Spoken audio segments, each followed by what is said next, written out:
I'm here with Brian Council, Manager International Route Planning from US Airways, and I've got a few questions I'd like to ask you if that's okay.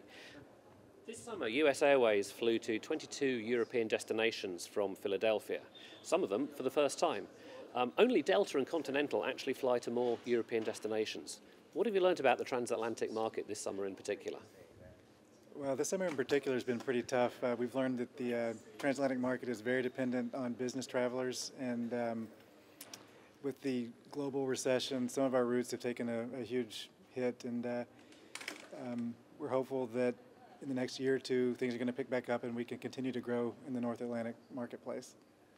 Okay. One of the things is noticeable is that during the summer you operate 170 weekly flights, but in winter this comes down to about 70. You have quite a number of seasonal operations. What happens to that aircraft capacity in the winter?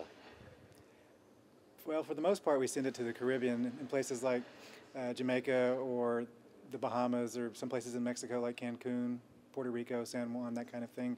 However, we're trying to move away a little bit from being so seasonal, and you're right, we are probably the most seasonal carrier across the Atlantic in terms of the US-based carriers, and we're going to try to develop more annual routes and not be quite so seasonal. We didn't buy all these new aircraft of ours just to park them in the Caribbean for 6 months of the year. It's fair to say, I think, that compared to, say, Boston, New York and Washington, which are appealing point-to-point destinations from Europe, Philadelphia maybe doesn't have quite the same appeal. So do you find that your business, or your leisure traffic even, is much more US originating than some of your rivals? Yeah, I'd have to agree with that. First off, Philadelphia probably doesn't have quite the appeal as New York City or Washington for the European travelers. So we're definitely more of an airline that has a higher point of sale U.S. than the others. We carry a lot of Americans on their holidays to Europe, and we're trying to work on getting that European point of sale as well, too. Okay. And finally, fuel prices obviously play a significant part in your business model. On transatlantic flights in particular, how sensitive is profitability to the price of aviation fuel? And what do you see, or what are you assuming in terms of fuel prices for the next 12 months, say? Well, any long-haul flight is extremely sensitive to the price of fuel, and we learned that in summer 2008 when fuel spiked to almost $150, or oil spiked to almost $150 a barrel.